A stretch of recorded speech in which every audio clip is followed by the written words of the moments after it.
Check it, check it. Hey.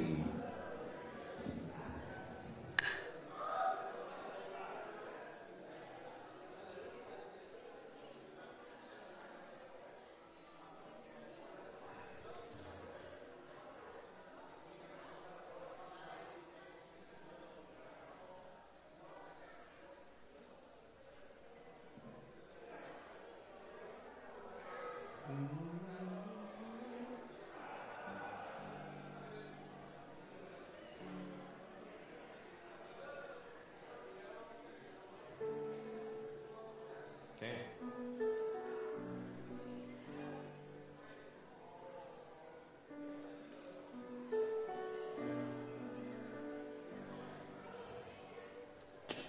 All right, let's all find a seat, but don't sit down.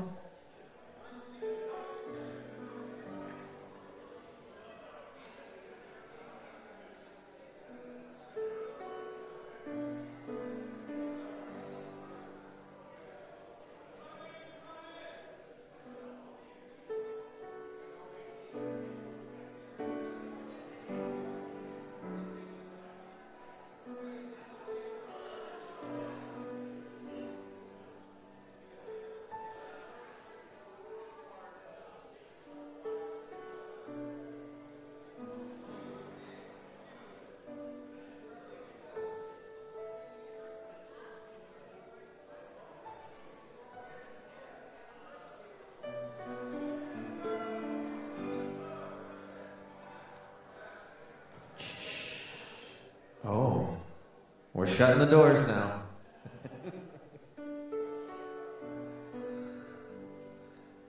All right. Welcome, welcome. This is awesome. We're going to sing Waymaker.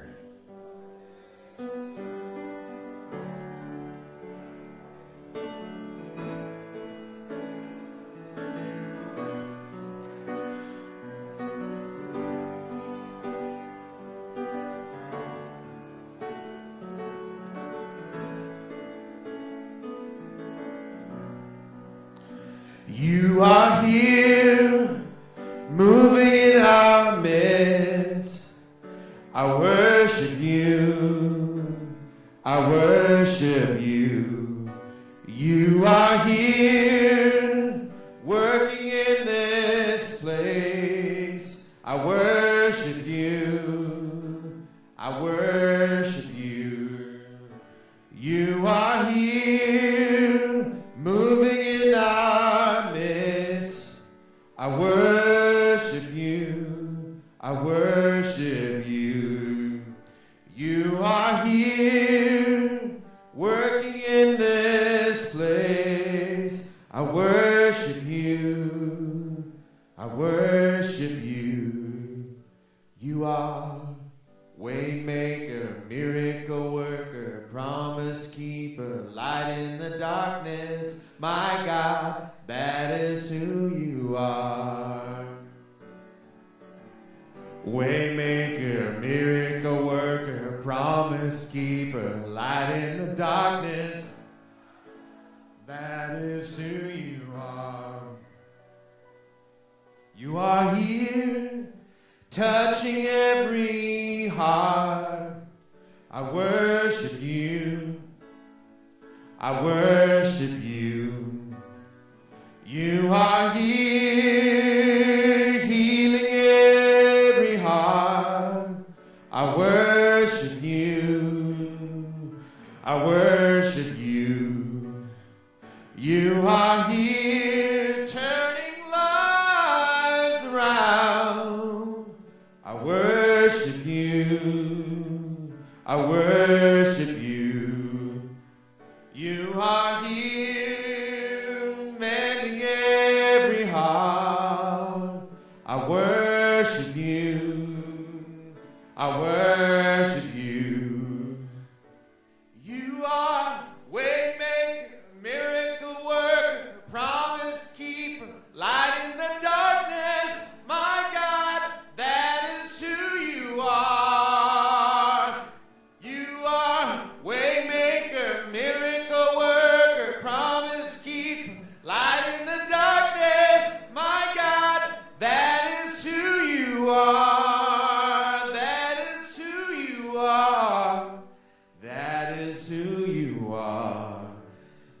That is who you are. That is who you are. Oh, that is who you are. That is who you are. That is who you are. That is who you are. Even when I don't see it, you're working. Even when I don't feel it, you're working. Never stop, you never stop working. You never stop working. Even when I don't see it, you're working. Even when I don't feel it, you're working. You never stop working. You never stop. Even when I don't see it, you're working. Even when I don't feel it, you're working. You never stop working. You never stop working. Even when I don't see it, you're working. Even when I don't feel it, you're working. You never stop working. You are waymaker, miracle worker, promise keeper, light in the darkness, my God, that is who you are. You are waymaker, miracle worker, promise keeper, light in the darkness, my God, that is who you are. That is who you are.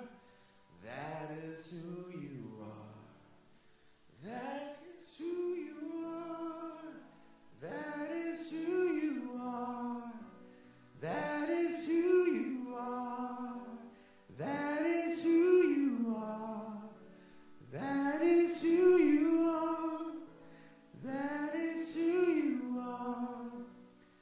You are here, healing every heart. I worship you. I worship you. Amen.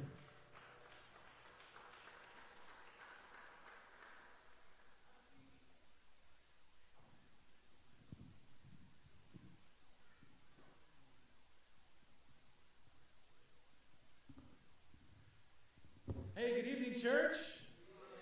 Great to be together, and I'm really excited about how many Tacoma folks have made the trek up here to our neck of the woods. So thank you for coming to be with us, and a few Olive folks, of course. But I wasn't surprised that the Garcias were here. I'm grateful to be together. We have a Congregational Midweek. We usually meet across the street at the school, for all of you who aren't part of the Kitsap region. That's where we are on Wednesdays, but it's great to be over here for a Congregational Midweek, to invite all you guys to be with us. Because we have a special guest with us today, my brother Elias Saba from Stockholm, Sweden. I'm grateful that you could be here now, especially because next month is our Special Missions Collection. And half of what we collect goes towards supporting the Baltic Nordic Mission Alliance, which includes all of these great Nordic churches that we have family there. Of course, it's near and dear to our hearts. Gina and I were 5 years in Denmark with our sister church in Copenhagen. We lived in Sweden for a few months. I think we crossed paths maybe a few times while we lived there, but not many. But I'm grateful to have you. And I think even the song that we sang, I think is a good song for tonight. The song about being a way maker is helping us to focus on who God is and what God is doing. And having reminders that God is working on such a broad scale, like hearing good news from other parts of the globe, should do that for us, to remind us of who God is and what God is doing, working on a global scale in people's lives. So I'm grateful to have you, Elias. We have a lot in common. So we're very close to the same age. We're both engineers by education and ministers by calling. So grateful to have you in that. And of course, you hail from a part of the world that is really special for me. So let's have a prayer together for our service, and then we'll hear from our brother. Father, thank you for this time. Thank you for the day that you blessed us with. I know I feel like I got to see your majesty and your creation today, and tonight as we're together, we get to experience you through the fellowship of your church, to hear of how you're moving around the world, God, both so we can support your mission in many ways, whether it's financially or personally or relationally, God, but also just be reminded of who you are and what it is that you're doing. So thank you for this time that we have to be together as a family, as a spiritual community. God, help it to be glorifying to you, inspiring to us in our faith, that we could be refreshed in our spirit, in our walk in pursuit of your Son. So thank you for today, the time we have together. Thank you for our brother visiting all the way from Sweden. So thank you for your love and for Jesus. In his name we pray. Amen. Thanks, bro. Hello, everyone. All right, thank you. It's so good to be here. Thank you guys so much for your love, your care, for all the contributions that you guys are giving us in the Nordics. It's truly enjoyed and loved. So thank you so much for your hearts. But most importantly, thank you for your prayers, for that matter. That's kind of what joins us all together throughout space and time. Prayers, guys. We need to pray for each other, love each other, and I'm really honored to be able to be here and meet you guys, see you guys face to face, and know that your love and your support is so much, so gratitude for that. I want to show you guys a bit of what's going on in the Nordics. As you see here, we have the different Nordic churches, different countries. We have Iceland, Sweden, Finland, Norway, and Denmark. So we can start there. Let's see. First and foremost, I wanted to start with a special thing that's been going on. There's a guy called Sten-Åke Johannesson, and this guy, I have pictures when I'm a kid, like this tall, with him, and I was like, how do I have this picture in my parents' old photo album? And he's been around for quite a while. Sten-Åke Johansson, he started this Nordic teaching network over in Denmark, and he took people from different Nordic countries and said, we love the Bible, we love learning, we want to have church-building teachers. So he just started this going on, and we have a newsletter that he sent out in November 2023, and I'm happy to send it out to the church leaders here for you guys to share as well, to get more information. More than welcome to add him on Facebook or on YouTube. He has his own little channel there. So it's really cool. He's connected people from the different Nordic churches. And the aim is, again, just to build community, build understanding of the Bible, and to build church. Give us a better quality of teaching and understanding. Another thing that you guys see is Nordic House Church Leaders Retreat. That's supposed to stay 2023. Sorry about that. It's in the future. And one thing that we got is generations, like visions to have. We want generations that love the Lord. We want to have multi-generational family, people in families that really work together, and a common platform where everyone's talents are used. And one thing that you might notice from this is a selfie, and I like selfies, so I'm planning on taking a selfie with you guys. All right, so let's get it done. Let's see how many people I can get in there. We got 2, 1. All right, thank you. So we had that just recently in November, and trying to get more and more connections going on in the Nordics. So let's move along. We have Iceland. Iceland's a bit of a special place. I don't know if any of you guys come from Iceland from back in the day, but right now all we have there are 5 beautiful disciples. We have Johan, Freya, Hildur, Torhildur, and Ausa. Johan and Torhildur, they're married, and they used to live in Sweden. The reason they traveled to Iceland was to take care of their aging mother over there. And there were already 3 other disciples. And they've been working on just being family, learning to love one another, learning to help one another grow in the Spirit. And they even had an evangelistic event with Douglas Jagpi, as you see over there, where they had 6 other guests also come. So it's just a house church. simply over there. But that's what's going on over in Iceland. Moving on to Sweden, that's where I'm from. As you can tell with my blue eyes and blonde hair, I'm super Swedish. We have 3 churches over there. The first one is Uppsala at the top there. It started in 2015. We have Stockholm, that was all the way back in 1986 it started. And Södertälje, it jumped. And Södertälje, which is at the bottom there, that's where I'm actually serving. It's a small ministry over there. In total, we're around 180 disciples. Yes. So let's check out from the top, up north, Uppsala. In the middle, by the way, between Uppsala and Stockholm, that's where the airport is. So if you guys come and visit, you know geographically where you're at there. So let's start over in Uppsala. And that's how you say it, Uppsala. So that at the top is just the way you would pronounce the name. It's led by a young man called Jonathan Lindfeldt. He's 24 years old. His parents, they have a house there, and they have a house church. So that's what they do. They kind of meet in their living room. And that's what they do. They have Bible talks, they have Sunday services over there, and they're just reaching out to their community. It's a student city, so there's a lot of students and a lot of great Bible talks that they get to have there. Here's another picture of that. What Jonathan Lindfeldt has done, he's created something called Compass. So that's an Instagram page where he puts up pictures, things that are happening, activities that they're doing. So that's, and he loves taking a lot of pictures, so it's pretty cool to see. One amazing thing that's happened there is a baptism of Leon. And let's see if we can get the video to start. Yes. And this is how a baptism can look in Sweden. As you can tell, there's ice, exactly. Yes.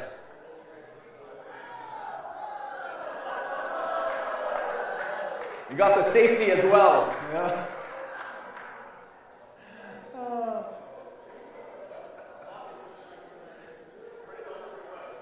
You know, it's always cool to see. So sub-zero temperatures, you know, it's minus degrees over there, or under 32 Fahrenheit. One thing about Sweden is it's very atheistic. The culture is very atheistic in nature, so it's a very different type of mission field over there when you're talking to people. But Leon, he's coming from the Netherlands, and he comes from a religious background. He came over to Sweden to study and was an entrepreneur, or is an entrepreneur. And he met our church and decided to come to the services. And after a while, he asked Shane, who was the lead minister in Stockholm, he asked him, I want to be part of your congregation. What can I do? So Shane's like, well, we should make sure that we're on the same page, do some Bible studies together. So they started, and then Shane and Vicky went on sabbatical. So he ended up meeting up with Christopher Lindfeldt, who's in Uppsala, to continue their studies, and finally got baptized. So joint effort, you know, we're a family. We need to help each other out. And even if we're in 2 different cities, you gotta do what you gotta do. So yeah, let's continue on to Stockholm. So Stockholm is pretty easy to pronounce. Stockholm, it's simple. We have Shane and Victoria McDowell with their little daughter Alma. They're gonna have another baby soon, just in a week or so. So you guys can pray for that. An amazing. Like I said, Sweden is very atheistic. And a baptism that we had recently was a gentleman called Martin. As you can see, he looks more Swedish than me, right? Over there in the middle. He's actually born and raised in Sweden. His parents are from Iran.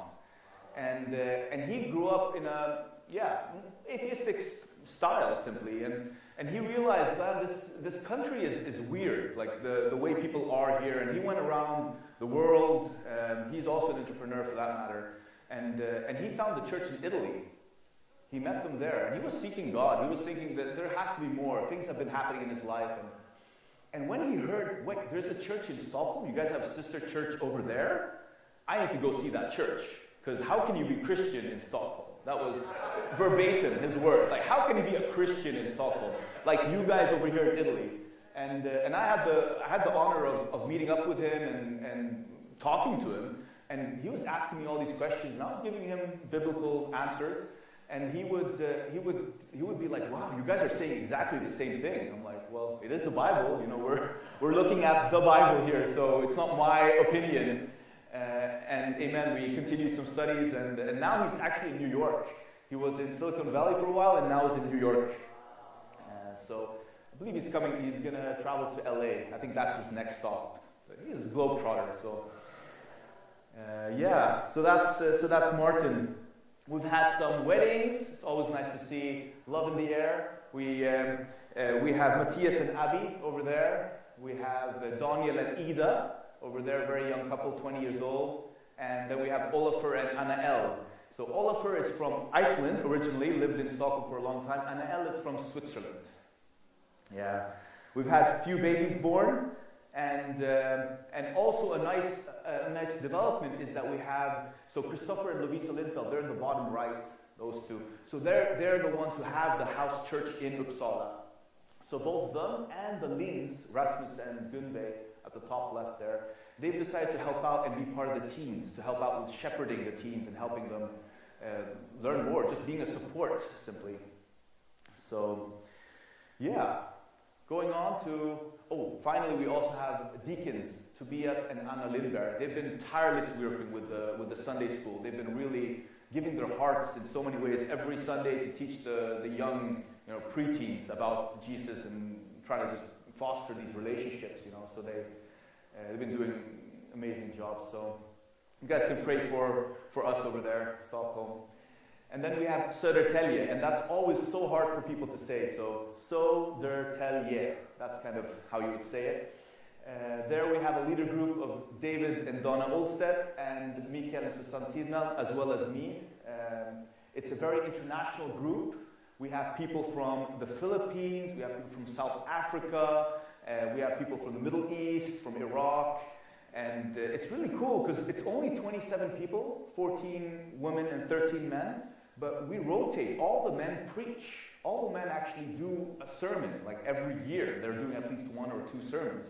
And it's really, when you are a small church, everyone is so needed. It's obvious when someone is missing, Helping out with the ushering, helping out with the food. We rotate who brings food every week. We have groups that do that. And it's really amazing being part of that body. I feel really blessed. Just been 6 months over there with them. So I'm really glad to be in Södertälje. Yeah, we have Hope Worldwide activities. You guys have that as well here. Hope Worldwide Sweden, there's an actual organization there with its own code, a government code and all that stuff. And there's a couple of things that we do. We have language cafes, we help with the homeless, and we even, when the Ukraine war started, there was a lot of refugees that came over to Sweden. And it's really amazing to see how God works, not just through people from church, but even external volunteers. They started standing outside the migration office, just handing out coffee. And so from that, it grew and started with clothing, started helping them with all types of necessities, like hygiene articles and things like that. And there's a company that takes care of like buildings and stuff that gave us a place for free. And that they've been opened like every week once, and they started with even language center, like helping people learn the language, Swedish and English, even for the kids, learning math and simple language skills as well there. It's amazing what they can do. We have our own homepage, Hope Worldwide Sweden. There you can see a lot more of what's going on, what they do over there. I think it's amazing. You see all those boxes filled with clothes, and people just keep giving clothes and hygiene articles and all that stuff. It's really cool to see. Yeah, so that's about Sweden. Let's continue on to Denmark, the land of the Rossens who were there. So yeah, let's see. Yeah, we have Copenhagen Church of Christ. It's a beautiful, beautiful city. If you guys get the chance to visit, please do. It's something that I found like, wow, way prettier than Stockholm, to be honest. Don't tell them I said that. That's what I think anyway. There were Christopher and Tina. They've been serving 7 years as ministers over there, but they've just recently stepped down. They found that they found that their calling is, we need to try something different, and they, thankfully, prayerfully, they got great jobs in the world. So they still love the church. They're still helping out. They're still being part of the leader group there. And the church over there had some difficult times. A lot of people left, but what occurred is a lot more now want to step into leadership. A lot more want to work together and do things together. So I think that's really cool. And even if things seem shaky, there are still baptisms. Still, God is working. We have both Jens and Elizabeth that got baptized 15 years old. And it's really cool to see that these guys, they've been to my teen camps over in Sweden, and we've had like activities going on. So it's really cool to see that these relationships that we build with each other, they last. They can last and keep going. And these are also some activities that they like to do. Spaghetti Tuesdays. They have women's DIY nights. They do winter bathing. Of course, they do other hope activities, helping homeless families. And just recently, they gathered all the teens and moved to Helsinki and visited the church over there. And Helsinki, well, I think we're going to be talking about that one next. It's really cool that that they get to do these activities, just meet each other. I think those relationships are the most important. Keep building those. They have New Year's camp every year, and they're keeping that going. So this is an opportunity. If any of you guys, New Year's camp, you're thinking great for families. If you're thinking, I'd like to go do something for the New Year's, Denmark is a possibility. So, yeah, I was there last year. All right, next up, Norway, Oslo Church of Christ. They are a congregation of 94 disciples. The oldest disciple is 82 years old, which I think is just like wow. They have a lot of different, they're quite split up over a big region. So they're kind of split into different cities. And there's a lot of different teams there. And since 2018, they've not had any full-time ministers. So the same thing there, they're led by a leadership group of 7 people.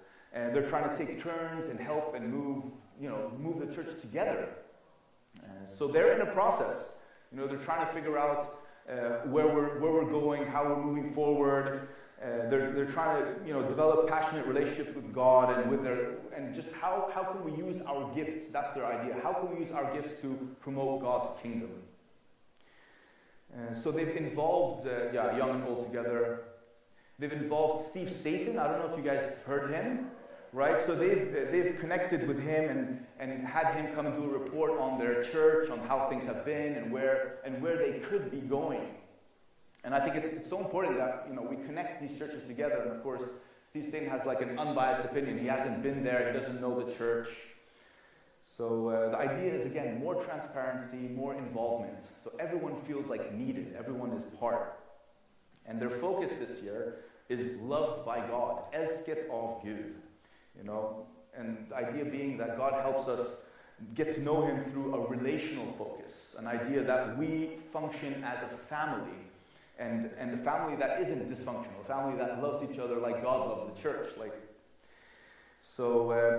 Idea also that teens take care of the teen activities, that they actually do things together. They even have volunteer activities. They've helped fugitives and even like refugees and things like that. They've had a teen camp, teen retreat over in Lillehammer. And the cool thing about Lillehammer is that there's a couple there that are part of the church, and they own a big farm. And that's where they hold teen camp. So the fact that they have this big farm out in the nature in Norway, all these teens can go there and be together and actually be part of nature over there. So they had 18 teenagers who participated in that. Yeah, so they've distributed food for the homeless, helping, again, families do this together. So that's the idea, that we want to include people, So here's another picture of them being together this was actually a ski trip that they did as well together with the teens. And we had a teen baptism, Pauline, who is 15 years old. She's the daughter of the Bovarps. All right. And finally, there was also a restoration. So George and Marty Brock also got restored to the faith. Yeah. So you guys can keep praying for Norway. Finally, we have Finland. Let's see. 3 cities that are together in a metropolitan area. So that X at the bottom there, that's actually covering 3 different cities. And all of those are part of like Helsinki. In that sense, there's only 38 people, there's 38 people in the church there. Most are older, but an amazing thing is that we've started to get new blood into the church. There's a leadership team of Peter and Magdalena Höjer. Those are sitting on the left over there. And then Marco and Tanya Lakonen on the right. So they're part of the leadership. They are the leadership team. And then they have support. So we have Sanna Titta, who's the church planner. She makes sure that the things sit in the calendar correctly and that the calendar is updated. We have Ilva Lindqvist, who's the Hope representative over there. And we have a youth minister, Elias de Almeida. So this guy, he's from the UK and he's on a 1-year challenge. I don't know if you guys have heard this word before. So it's just people who come out of school or at any age really, they can decide to go to another congregation and help out there. And I love how Peter Höjer said this. He's an engine of energy, and that's what he's bringing to the teens over there. It's so cool getting to know him and seeing his zeal and his love for God, and he's really working tirelessly with the youth. Also Felicia Höjer, who's the youth sister representative. She's the daughter of Peter and Magdalena. A nice thing that the youth are doing in Helsinki is they're leading a Sunday service.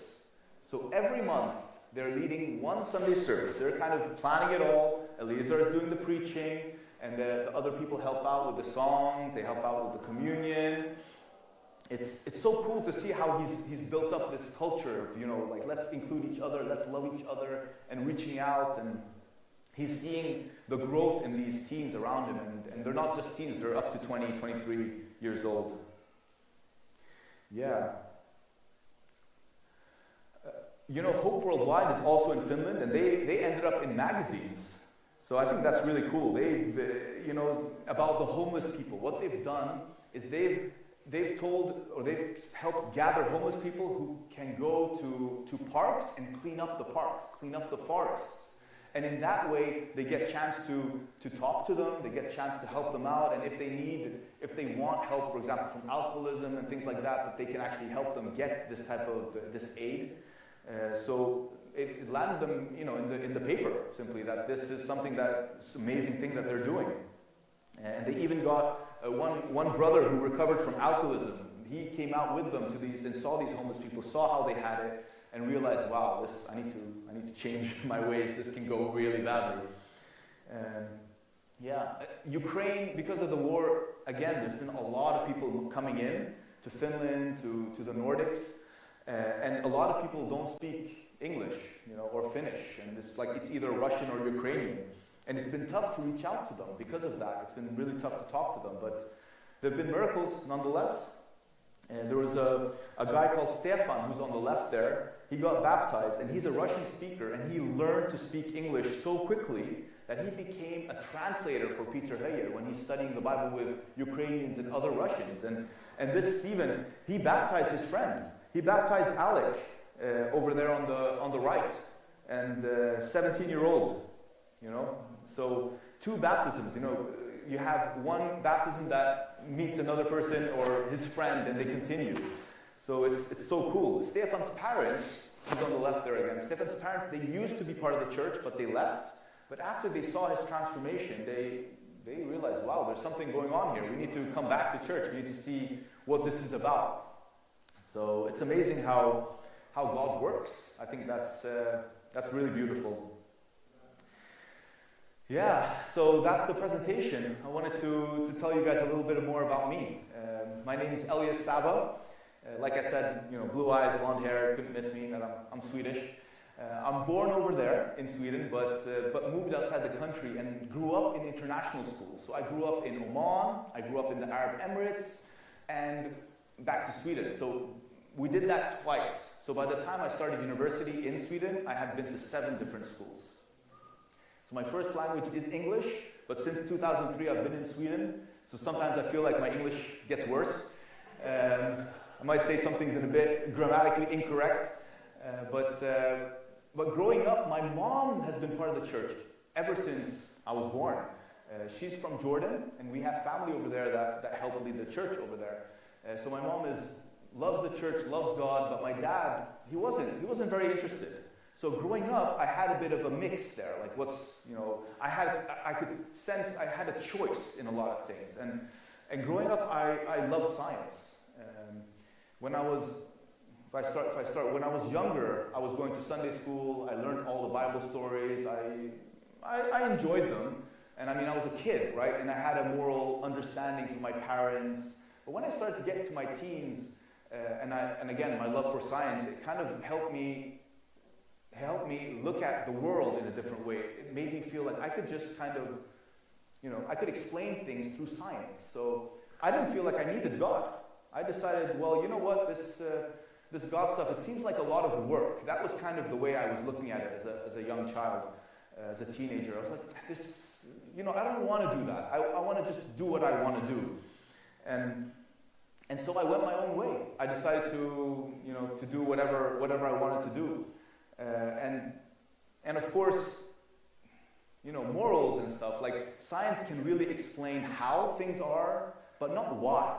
It doesn't give you the moral law, so to speak. It really helps. It can explain how things are, but not the why. And so when I decided not to follow, my moral structure started to break. I started to steal more. I started to lie more. I thought like, let me take shortcuts in ways, and it really affected me in a lot of negative ways. And looking back, I realized, wow, how unnecessary it was. But I was very prideful. I was very obstinate. I decided like, I'm not gonna do this. I'm just gonna go my own way. So started university, still not a disciple. Decided to started working in the oil and gas industry. Still not a disciple. By 30s, I ended up getting a depression that lasted for too long. I got into drugs, got in trouble with the police, and looking at my life, I had questions that I didn't feel like I got answers to when it came to the Bible. I had a lot of questions where I didn't see how it made sense to me through a science point of view. But again, I didn't have any other ground to stand on, so I kind of floated in the world. And I decided, well, nothing has any meaning. Nothing matters. So if nothing matters, that means that when something bad happens to me, it shouldn't matter to me. But of course it did. Like if someone took something from me, I got angry. So there was this cognitive dissonance that was there. I realized like, well, obviously things seem to matter. But again, pride. It was a lot of things that I didn't want to let go of.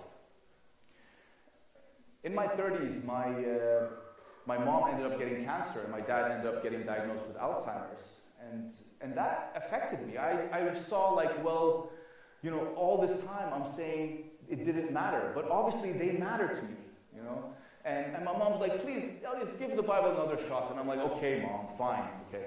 The Bible is a bunch of stories, but let me just give it another shot. How if it didn't affect me when I was younger, why would it affect me now? And then we got to look at the Bible, the New Testament, and I started to see things like, well, this is historically accurate. And I started to understand the difference between, what is can be scientifically proven and what can be historically proven. And I saw, wow, the Bible has a lot of archaeological evidence for it. And it's talking about this guy, and this guy is saying he's God. And this is, okay. So I said, you know what? If this is real, let me give this a shot. Let me try to read, let me try to pray, let me try to memorize some scripture, and let me see what happens. Because if this is real, there has to be power. There has to be something here, And by God, I found peace. It was amazing. I did not understand this power. I was like, this is just like any other book. But no, it's not like any other book. There's some serious power in these words.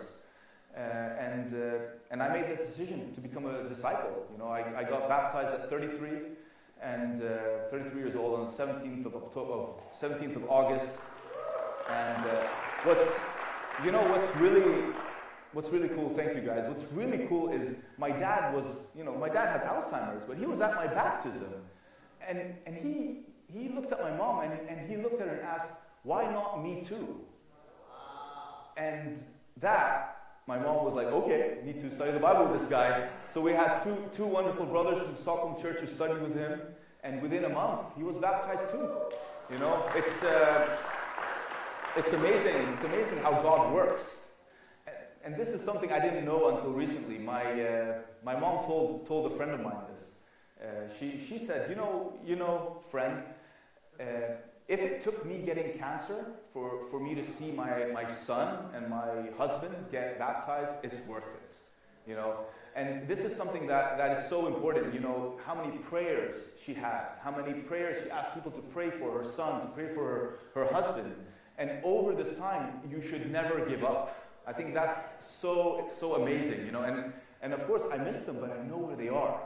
I know that I'm going to meet them again, and so that's so I'm really glad. So that's my story. I was a disciple for 2 years, and I started to work for the ministry in Stockholm. So there was an opportunity for me to help out with the teens, and I've worked as a teacher before. So I decided, why not? Let's do this. I'm a new disciple. I'm trying to follow the Spirit. Let's see where this goes. Let me just go all in. And 3 years ago, I started working for the church over there, and it's really been a blessing in so many ways. You know, we have our ups and downs, but seeing you all, seeing how big the kingdom of God is, and seeing how connected we are. You know, even if it's not by blood, it's by Jesus' blood, right? And by prayer. You know. So thank you very much. That's my little testimony there from this. Yeah.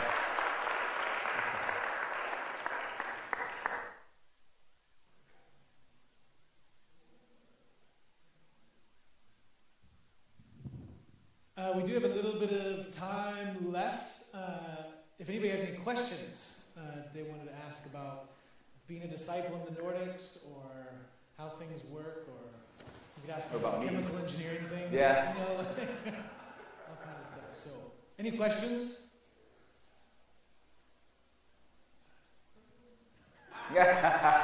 Thank you, Lyndon. It's always great to be ahead of my big brother. I was just going to say, when you spoke a lot about teen workers, right? People that are serving, whether it be Kids Kingdom, youth ministry, preteens.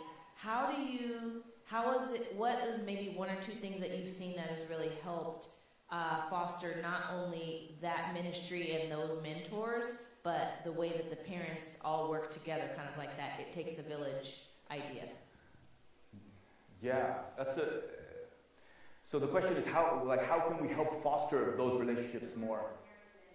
Yeah, I think that this is, for example, how we had these two couples, or we have this is recent, the two couples that want to start shepherding the teens. I think that's such an important aspect, because a teen worker by himself can't do much. It's really necessary that we work together, you know, and to do that definitely requires faith.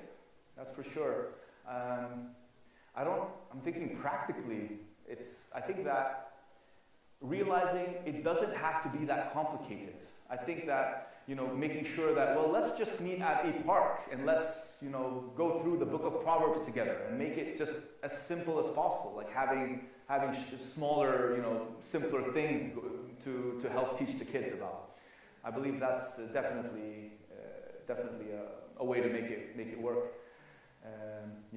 And for Sunday services, definitely just, again, about the Bible, simple. Who is Jesus? What did he do? I think repetition is also important, but that's for me as a pastor over there. When I was doing with the teens, that was what I did. I made sure to have very simple sermons on Sunday, and a lot of fun. You know, make sure that they have a lot of fun together.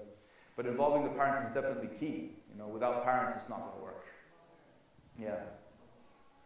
Yes, one of the things you talked about earlier was, I was going to ask two questions. One is, how is the church responding to the war in Ukraine? just in terms of how's it been, how people feel. But then also, I was really inspired by so many young people doing the things of the church. And maybe just talk to us just for a second of how do you guys do that? How do you bring young people into the conversation? I think sometimes here we can be like, all right, young people, this is what we're going to do, and the young people are like, all right, fine, but it just breaks down. And we kind of I think we're starting to see that we want to get more, hey, what do they really think? And really trying to make the church of their own. So just talking about the war, and just tell us about young people for a second. If I start with the war, I mean it's very sad what's going on in Ukraine and Russia, and I think it's really important that the church doesn't get political. You know, I mean, these are people that are dying, whether they're Russian or whether you're Ukrainian, right? They're people that are dying, and it's definitely sad. You know, this isn't what God wanted. And this is definitely shows how sin comes into the picture and can create all these problems. I would say some people feel more strongly than others about the war, but I know that it's caused, you know, in general, it's caused more of an unease. One thing I talked about yesterday with the singles is this idea that this, you know, we as Christians, this isn't our home. This isn't our final destination. Like, no matter what happens here, our heaven is our destination, it's the next place. And so no matter what's going on around us, there are things that we cannot control, and we can't hold on to them. We need to let those things go. We need to just be able to affect those around us. Love our neighbor, you know, love the person next to you, and try to help where we can, and not worry about those things, because what can you do? They will make you anxious. They will make you sad.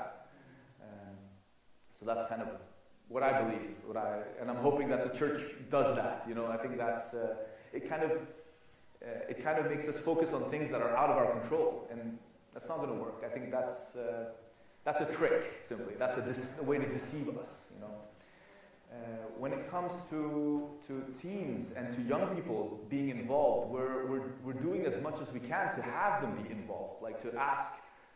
Key people that we know are of course faithful and want to do things, and ask them how they would like things done. So definitely bringing them into the conversation is important. I feel it's important to get voices from all generations. Yeah.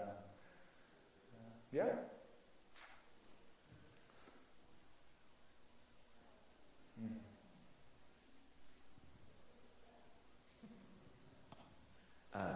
Thank you for sharing your story. When you shared your own story and just responding to some of the questions, I feel like the way you speak is very easy to understand, and especially for someone that doesn't know about the Bible. And then when you shared your story, I felt like if I was somebody that didn't know the Bible, it was really easy to understand what you were saying. Wow. And I mean, in the Seattle area, it's also an area where there are a lot of people that are not religious, do not know about Jesus also. And I think it's important for us to have that same approach as you do. I'm wondering if, like, when you speak in that way and share in that way, is it on purpose? Wow. Or is that just maybe just kind of interesting because of the way you became a disciple? I don't know. That's a good. First, thank you. I guess I feel like my first thought is KISS. You know, keep it simple, stupid. Have you heard of this acronym? You know, and that's maybe how I understand things. So maybe that's what's coming across. Yeah. I don't think I do it on purpose, but I feel it's so important when you're talking to people, because I've worked as a teacher as well, and maybe that's also another aspect that I'm used to teaching to people and trying to repeat things in slightly different ways and trying to make sure people follow. So yeah, maybe that's the reason. Yeah.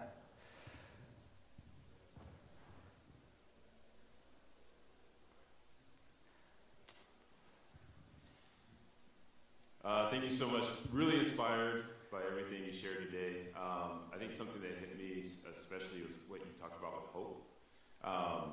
Hope Worldwide? Hope Worldwide, yeah. And I just love how even across countries, across borders, everyone seems to really understand just the language of love through service. Yeah. And so it's just amazing to see that in what you talk about today. I am curious, what are some ways that you have found Hope Worldwide has been able to identify needs to meet in the communities? Do you go out and talk to the people in the community, figure out what those needs are? Do you some way come about it some other way? I don't know. I'm just curious. That's a great question. Thank you. I feel you already said it. Love. That's a language that's over all the world. We have this Hope activity where one brother's like, I just want to go out and just give people free coffee and a smile. And I'm like, well, that sounds like a Hope activity to me. So I checked with the police. I made sure to get like a permit to have a table, and we got coffee, and we just gave coffee out to people and talked to them. And this brother, he's amazing. He loves talking to people and loves sharing the gospel. So he just went and started doing that with people, on the street right there. So when it comes to identifying needs, I think love. Everyone needs love. Everyone needs warmth. And Sweden's a cold place. I heard that it gets kind of cold here as well in the winters, right? But everyone would be happy with a hot cup of coffee on a cold night. And this was in January or February, so it was pretty cold that night, And we went out and did that. And obviously when big things happened, like the Ukraine war, when Ukraine-Russia war conflict or whatever, so then a lot of people came. So we knew that there are people here that need aid, that need help. So here we are, let's do something. And it started with giving them coffee, actually. So there's something about Sweden and coffee. We love our coffee over there. Yeah, you guys like it here too, huh?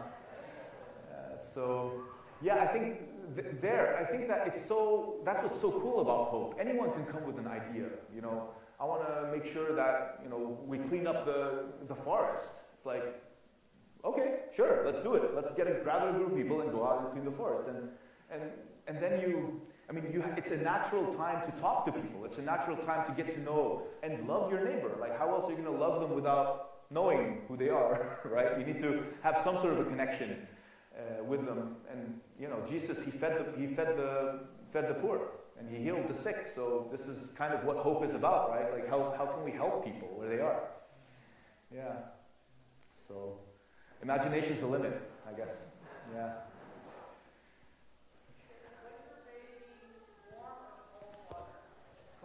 Cold. Oh, winter bathing, cold. Yeah. Super cold.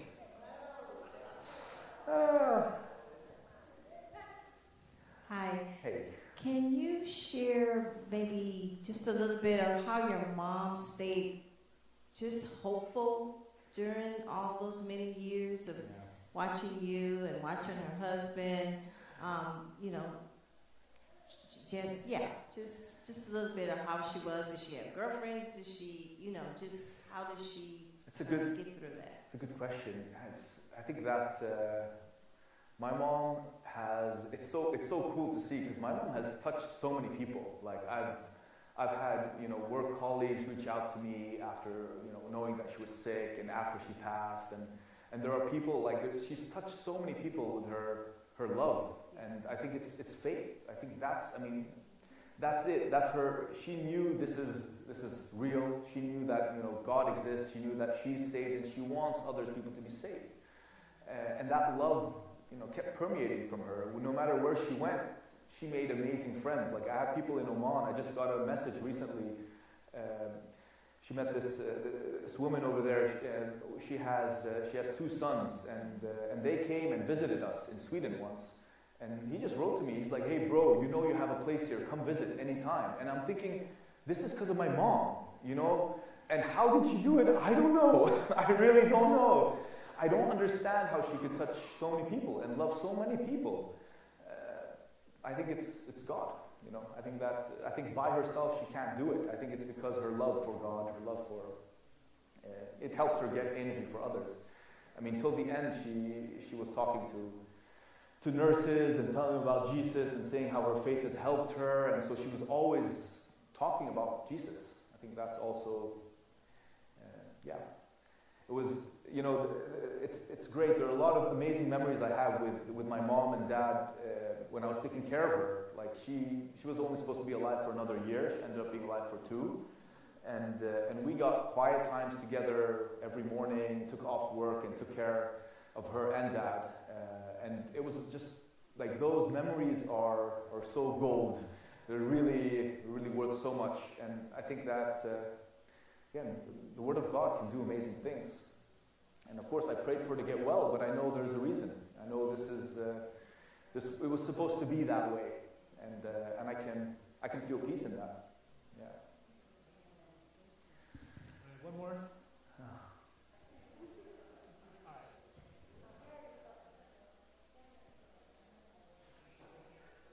Okay.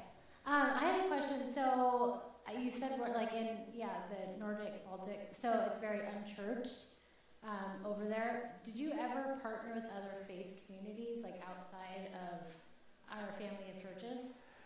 You know, we haven't done that, but this is interesting because Leon, the baptism I showed you, there was an Alpha course that a few of our disciples went to, and Leon was there at that Alpha course. Do you know what an Alpha course is? Sorry. An Alpha course is kind of like they have Bible studies beginning, like the way we do our Bible studies, so they just have like different episodes, so to speak. So you would go there and you'd listen to an episode and then you'd have like connecting time together. So that's what an Alpha course is. So he was there at that one and he got invited to our church from that. But we haven't partnered specifically with other faiths. No, over there. Other faith churches, no. Okay, thank you. Hope activity we did at another church, for example. There was a church that was feeding the homeless, so as a hope activity, we went there and helped them like once a week for 6 weeks in a row.